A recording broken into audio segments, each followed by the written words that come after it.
그럼에도 불구하고 내 마음이 슬프고 내 속 중심이 찔렸나이다. 내가 이같이 어리석고 무지하오니 주님 앞에 짐승과도 같았나이다. 그럼에도 불구하고 내가 항상 주님과 함께 하오니 주님께서 내 오른손을 붙드시고 있었나이다. 주님께서는 주님의 권고로 나를 인도하실 것이며 후에는 나를 영광으로 영접하시리니 하늘에서는 주님 외에 누가 내게 있으리까? 땅 위에서도 주님 외에는 내가 사모할 분이 아무도 없나이다.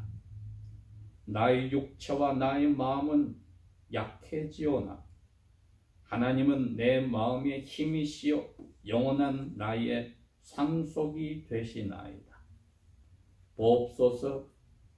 이는 주님으로부터 멀리 있는 자들을 멸망하시리니 주님께서는 주님을 떠나서 음행하는 자들을 모두 멸망시키셨나이다. 그러나 하나님을 가까이 하는 것이 내게 선한 것이오니 내가 주 하나님을 신뢰하여 주님의 모든 일을 밝히 보이리이다. 아멘. 시편 23편은 물론 다윗 왕이 정해놓았던 성전에서 아침 저녁으로 하나님 앞에 희생 제사를 할 때 음악을 담당하였던 아삽의 후손들의 이름인 아삽의 시라고 되어 있습니다. 그러나 그분들이 이것을 악기와 찬송을 연주하고 불렀다는 뜻이지 구태여 아삽이란 분이 썼다는 의미는 아닙니다. 그러니 저희들이 가장 보편적으로 받아들이는 의견은 선지자였고 왕이었던 다윗 왕의 심정이 이 글에 나타나 있다고 일반적으로 받아들입니다.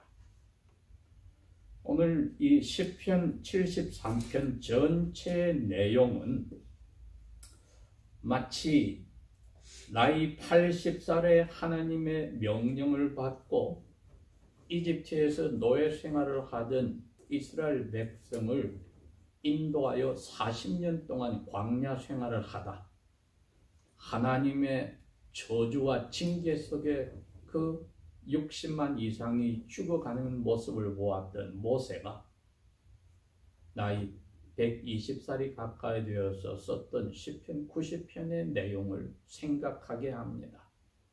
인생이 얼마나 허무한가? 하나님의 붙드심이 없다면 순간에 날아가는 것과 같다. 그렇게 고백을 하면서 하나님께서 우리를 힘들게 하였던 만큼 자비로 회복하여 주시기를 기도하는 모세의 기도가 그의 마음이 오늘 이 73편 기자인 그 예언자의 마음에도 들어 있습니다. 이것은 우리 조상 아담과 그의 아내가 지은 죄 때문에 저희들이 벗어날 수 없는 굴레입니다. 우리가 이것을 망각하려고 발버둥 치는, 심지어 하나님의 자녀라고 불리는 할례받거나 세례받은 사람들 속에서 잘못된 모습을 닮아갈 필요는 없습니다. 이 굴레를 벗어보려고 어떤 것에 깊이 빠지고 거기서 자기의 삶의 의미와 기쁨과 쾌락을 찾으려 하는 태도는 하나님의 언약의 백성들은 당연히 물리쳐야만 합니다. 그러한 기쁨과 참된 쾌락과 인생에 사는 의미를 자기 자신의 육체를 살아있는 동안에 가지기 위해서 인간관계에서, 가까이 있는 부부관계에서, 그 다음으로는 하나님이 주신 하나님의 자녀들인 자기 자녀들과의 관계에서, 또 부모와의 관계에서, 또 사랑하는 친지들과 친척들과 가족들과 동료들과 친구들 사이에서까지 우리가 삶의 의미와 기쁨을 가지려 할 때는 이건 참 위험한 자리에 있다는 것입니다. 솔로몬 왕은 전도서에서 그러한 일을 하나님 앞에서 경계하였습니다. 창조주를 젊을 때부터 기억하는 것보다 더 중요한 것이 없다고 경계심을 일으키게 하였습니다. 거기에 일단 저희들이 생각이 창조주 하나님을 떠나서 가지는 순간에 여러분 우리에게 찾아오는 괴로움이 오늘 이 73편의 기자의 고백에 있는 겁니다. 2절에 보니 나로 말하면 나의 발은 거의 넘어질 뻔하였고 나의 발걸음들은 미끄러운 절벽 밑에 미끄러질 뻔하였습니다. 이게 이 사람의 고난이었습니다. 하나님의 복을 받은 사람이 어떻게 이런 말을 할 수 있는가?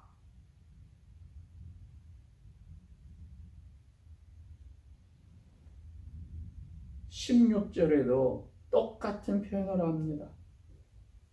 내가 이것을 알려고 생각해 보니까 즉 이 세상에서 사람들이 즐기고 인생의 의미를 맛보고 사는데 거기에 빠져서 소위 말하는 행복하게 살고 죽는 것을 보니까 나는 너무 힘들더라. 고통이 너무 많더라. 나 이거 하나님 믿는 이거 쓸모 있는 거야? 하고 고통에 빠졌다. 그런 질문을 이 기자는 다윗 왕도 모세도 하였던 겁니다. 우리가 이런 유혹에 빠져서 이러한 고통을 맛보지 않는다면 참으로 복받은 사람입니다. 그런데 우리는 지금까지 신앙생활을 하면서 이러한 유혹에 빠져들어 보았습니다. 왜 하나님의 자녀인 나는 이렇게 힘들고 설렁설렁 쉽게 신앙생활을 하거나 믿지 않는 사람은 저렇게 멋지게 살까? 이건 중요한 질문입니다. 우리가 그 유혹에서 빠져나왔다고 오늘 73편 기자가 고백했기 때문에 저희들도 그 질문을 던지는 유혹 속에 들어가서 빠져나와야 합니다. 그렇지 않으면 그 유혹에 들어갈 때까지 허락해 주신 아버지의 계획에 반항하는 것입니다. 유혹에 빠진 인생에 가치가 없는 것입니다. 유혹에 들어가도록 허락하심은 우리의 욕심 때문에 시작이었지만 아버지는 우리가 그렇게 고민하고 걱정하고 불평하였던 거기서 빠져나오는 끝을 보시고 시작을 허락하였던 것입니다. 오늘 본문 21절이 그렇기 때문에 내가 유혹 속에서 부르짖은 것이 이거였습니다. 내 마음이 슬프고 내 영혼이 찔렸나이다. 아까 1절에 그랬고 2절에 그랬고 16절에 그랬고 21절에 똑같이 그럽니다. 이처럼 내가 이 세상에서 나보다도 비참한 사람이 없습니다고 고백하는 자리에 있었다는 겁니다. 근데 하나님은 이것은 좋은 일은 아니야. 너희들이 이런 생각으로 유혹 속에 빠지는 그 천천히 나의 자녀의 자리에서 복받은 자리에서 이 자리까지 내려간 게 좋은 일은 아니지만 너 스스로 욕심 때문에 이 자리까지 가서 이러한 질문을 하고 한탄을 하니까 내가 이제 그 집에 올려줄 거야. 이게 너희들의 인생이 한 번이라도 낭비되지 않는다고. 그 유혹에 빠진 것까지도 나에게 돌아오는 귀한 아름다운 영양분으로 쓰여졌다는 것을 내가 가르쳐 줄 거야. 그랬으니 이분의 고백이 그렇게 나온 겁니다.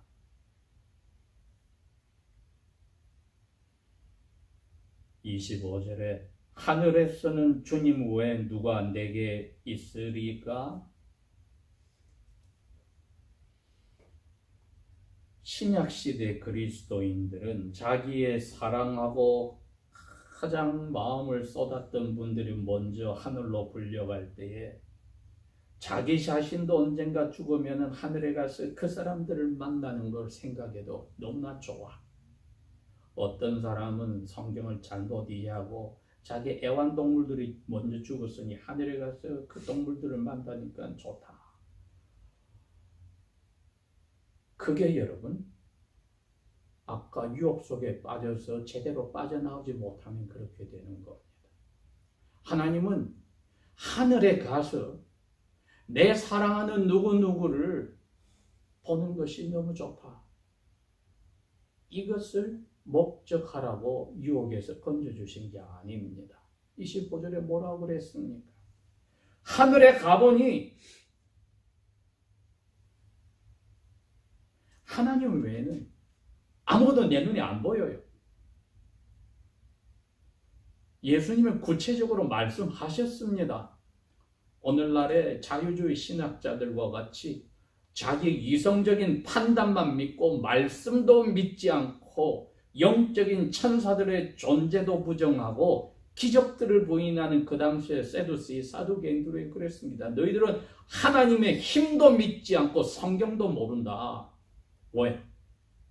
너희들이 죽고 나면은 없어지는 게 아니라 영적인 존재로 천사처럼 바뀌어. 여러분, 천사가 잠을 잘 필요가 있습니까? 피곤해집니까? 배고플 수가 있습니까? 아플 수가 있습니까? 나이가 젊어지거나 늙어갈 나이가 필요 있습니까? 우리가 그렇게 바뀐다는 것입니다. 천사들의 목적은 하나뿐입니다. 하나님의 뜻에 순종하는 steward, 순종하는 노예로서 사는 것밖에 없습니다. 그것을 만들어진 자신들의 존재의 제일 중요한 목적으로 의미를 가지고 사는데 우리가 그렇게 천사들처럼 영적 존재로 바뀐다고 했을 때 천사들은 지금은 우리를 제한적인 자리에서 섬기고 도와주지만 그때는 노골적으로 자기들은 하나님의 노예로서 아들, 딸인 우리의 노예로 저희들을 섬기는 자리에 가게 됩니다. 그때 저희들은 뭐를 생각할까요? 이 시편 기자가 고백한 여기로 가야 되는 겁니다. 하나님 외에는 다른 게 안 보입니다. 우리가 살아갈 때도 뭔가 한번 우리 생각이 거기에 딱 들어가면 옆에서 누가 말해도 귀에 안 들어오고 무엇을 보아도 우리 눈에 그게 안 보여요. 하늘에 가서 그렇게 된다는 겁니다. 하나님 외에는 아무것도 안 보입니다. 그런데 우리가 아직 그 하늘에 가지 않았으니까 어떻게 해야 되느냐? 이 기자는 유혹에서 빠져나와서 이럽니다. 땅에서도 주님 외에는 내가 원하고 사랑하는 게 없습니다. 여러분, 이건 우리의 삶의 마지막으로 다다라야 될 목적이 아닙니다. 산중이나 사막에 가서 돌을 닦는 사람들의 마지막 그 자리가 아니라 지금 성령님이 오셔서 하나님의 아들, 딸로 만든 지금 우리가 이것을 말씀이 확신했으면 우리 영혼에 자꾸 새기는 훈련이 필요합니다. 이게 생각하지 않고도 자연히 들숨과 날숨을 쉬듯이 이루어지는 자리로 이 기자는 지금 나가버린 겁니다. 유혹의 결과에서 하나님이 뽑아내 주었더니 이 자리로 마지막 이 자리로 와버렸습니다. 그리고 우리 보고 수천 년이 지난 후에 우리 보고 성령님이 똑같이 그러십니다. 너희도 오늘 이 자리에 있어야 돼. 오늘 아침까지 이 말씀을 들여다보지 않고 이 생각을 못했다면 오늘부터라도 야훼 외에는 더 무엇을 내가 살아있으며 바라리까 사모하리까 고백을 해야 돼. 지금 그것을 오늘 저희들에게 경고로 이야기하시는 겁니다. 그렇지 않으면은 이 말씀이 살아가는 우리 여러 가지의 얽힌 것에서 위로를 받게 하는 에스피린이나 타이레놀 받게 되지 않습니다. 몰핀 받게 되지 않아요. 왜? 그거는 두통만 없애주면 다시 나가서 세상 일에 빠지길 거거든요. 아픔을 벗어나면 다시 거기에 전념할 거거든요. 근데 이거는 영혼이 완전히 치료되어서 이제는 살아있을 때 우리 머리가 구름 위에 하늘 속에 있어야 된다는 표현입니다. 또 그러한 입장으로 이 땅에 사는 우리들의 삶을 보아야 된다는 겁니다. 이 기자가 그 어려운 자리에 빠졌다가 살아났던 것이 하나님의 은혜이니 28절에 고백을 합니다. 하나님을 이제는 제가 육체적으로나 영적으로 가까이 하는 것이 내게 좋습니다. 제가 하나님을 믿고 이제는 하나님의 하신 일을 사람들에게도 밝히겠습니다. 이 사람의 시작이 어땠습니까? 주위에 그냥 적당하게 믿는 사람들이 너무나 잘 되는 걸 보고 시기 질투가 가득 차서 속이 부글부글 했었는데 28절에 보십시오. 180도로 바뀌어버렸습니다. 73편 기자의 이 고백은 언약 백성들 가운데서 악한 사람들, 적당하게 믿는 사람들을 보고 자기 속이 뒤집혔다가 그 유혹에서 빠져나온 사람의 고백입니다. 믿지 않는 사람들과 비교해서 한 이야기가 아닙니다. 21세기를 사는 저희들에게는 세례를 받아 예수님의 제자가 되었다고 하지만 그 가운데 즐겁고 재밌게 자기 편한 대로 하나님을 믿고 사는 사람들은 모든 게 잘 되고 건강하게 오래오래 살다가 죽고 살아있을 때도 이 세상에 있는 모든 재미를 다 느끼고 사는 사람을 보고 내가 시기 질투하였던 유혹의 그 자리였던 겁니다.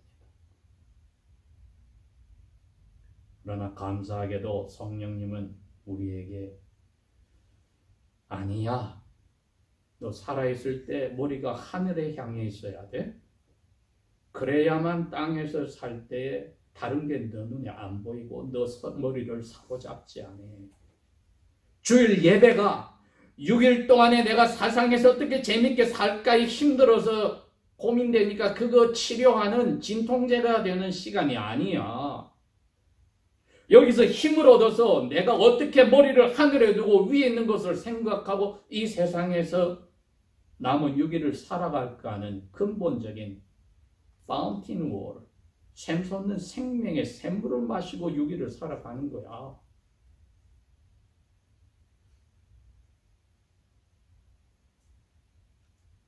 (1500년대부터) 시작해서 1600년도에 로만 캐톨릭에서 빠져나왔던 하나님의 자녀들이 자기들의 신앙을 처음 개종한 사람들이나 자녀들에게 가르쳐주기 위해서 여러 가지 문답을 만들었습니다.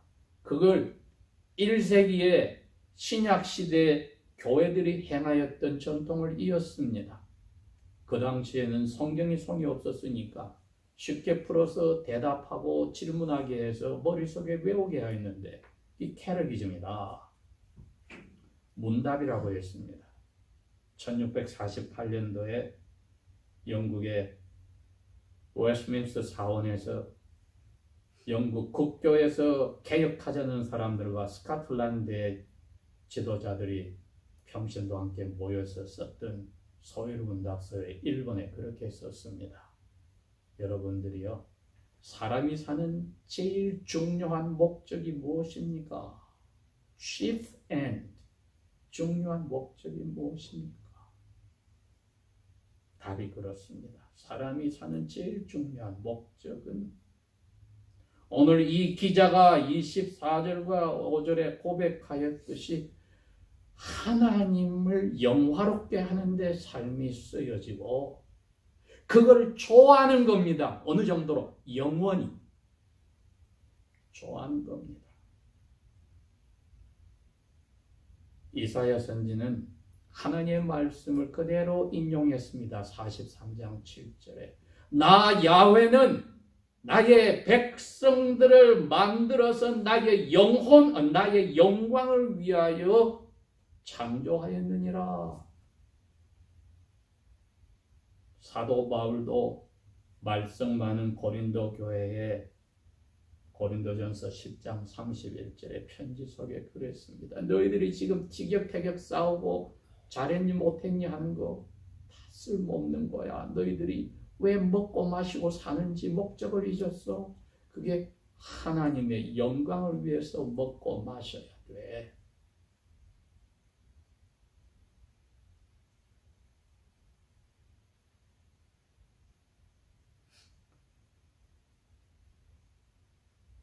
하나님은 적당하게 믿는 심판날에 밝혀질 예수님의 입에서 하신 말씀, 나는 너희를 모르노라 하는 그 사람들, 살아실 때 예수님이 하신 이 위선자들에게, 위선자인 이스라엘 백성들과 그리스도인들에게 그럽니다.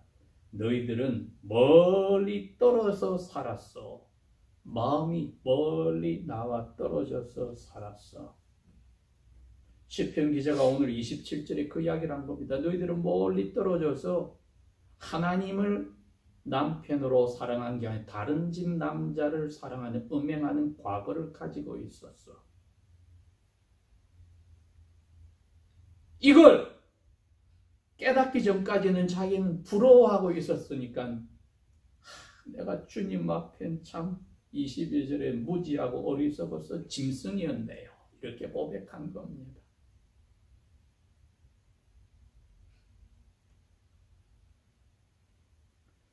그런데 이제는 이 몰리는 사람들을 하나님이 그 위선자와 얼렁뚱땅 믿는 사람들 장차 심판날에는 멸망시킬 것입니다. 과거와 현재가 지금 얼렁뚱땅한 것을 하나님은 멸망시킬 것입니다 하고 제대로 눈이 열려서 보게 된 겁니다. 이 유혹에 들어갔을 땐 그 사람들을 보고 시기 질투하고 부러워서 막 그랬는데 지금 생각이 바뀌어버렸어요. 하나님이 영의 눈을 그렇게 바꿔준 겁니다. 그리고 이제 자기 자신을 돌이켜보았어요. 23절과 24절에 주님께서 지금까지 나와 항상 함께 계셨었군요. 그리고 지금도 오른손으로 나를 붙들어주고 계시군요. 내가 이 시기 질투하고 부러워하고 하였는데도 그 속에서도 나와 함께 하셨네요. 그 다음에 24절에 이제는 주님은 나를 영광으로 영접하실 그때까지 인도하실 거예요. 이 두 종류의 사람이 과거와 현재와 미래가 이렇게 낮과 밤처럼 빛과 어둠처럼 나눠진 것을 이분이 이제 고백하게 되었습니다. 우리가 어느 자리에 있습니까? 오늘 아침에 여러분, 이 땅 위에서는 내가 주님 외에는 바랄 게 없습니다. 하늘에 가서도 너무 여기가 피곤하니까 하늘에 가서 쉬고 싶어서 지는 하늘에 가고 싶어요가 아니라 하나님을 거기 가야 내 영의 눈으로 예수님을 거기 가야 볼 수 있으니 하늘에 가고 싶어요. 이렇게 돼야 된다는 겁니다. 그 외에는 우리에게 사는 동안에 그 하나님께 영광을 돌리는 도구로 쓰라고 주신 모든 관계, 부부관계, 부모와 자녀관계, 친척, 친구, 눈에 보이는 보이지 않는 모든 물질적인 것까지도 이 도구들은 하나님의 영광 돌리는데 내가 쓰지 않으면, 그리고 하나님을 좋아하는데 쓰지 않고 오히려 좋아하는 하나님과 영광 돌려야 될 하나님에게서 받은 선물에 우리가 영광을 돌리고 좋아하고 거기에 희노애락이 왔다 갔다 하면 이거는 뭐죠? 짐승이고 무지한 거 아닙니까? 아무리 짐승이 무지해도 애견을 보세요. 그 애견은 주인 눈을 보고 주인을 무조건 신뢰하고 좋아합니다. 주인 손에 있는 추리트도 좋아하지만 추리트 없어도 주인을 좋아하고 사랑하는 게 원래 모습인데 이 짐승이 우리에게 가르치는 겁니다. 하나님을 영화롭게 하고 하나님을 즐거워하는 창조의 원리대로 사는 짐승이 우리에게 가르친 겁니다. 그래서 이분이 그런 거예요. 난 그래서 짐승보다 못했던 거야. 엉뚱한 걸 좋아하고 영화롭고 사랑했어. 28절에 그러나 하나님은 깨닫게 한 나를 이제는 가까이 하게 만들어서 이 하나님의 크신 자비하신 그 일을 나는 사람들에게 밝힐 거야. 모든 일이 이게 크신 자비하심이었습니다. 히브리 원어로는 복수로 썼어요. mercies라는 표현입니다. 이거는 단수로 다 우리가 아울 수 없다는 것이죠. 너무나 커서. 왜? 짐승 같은 나를 건져서 이제 하나님의 자녀란 것을 다시 인식하게 되었습니까? 기도하겠습니다. 하나님 아버지, 우리에게 주신 은혜를 오늘도 맛보았습니다. 하늘에서나 살아갈 동안에 하나님 외에 다른 것이 선물로 주신 것이 아버지와 예수 그리스도와 저희들 사이를 비집고 들어오지 않도록 성령이 아버지의 사랑으로 충만하여 녹여 주십시오. 올바르게 주신 대로 영화롭게 하며 좋아하는 것으로 영원토록 좋아하는 것으로 주님의 손을 잡고 주님을 만나는 날까지 사용하는 지혜도 용기도 정직함도 허락하여 주십시오. 예수님 이름으로 감사 기도합니다. 아멘.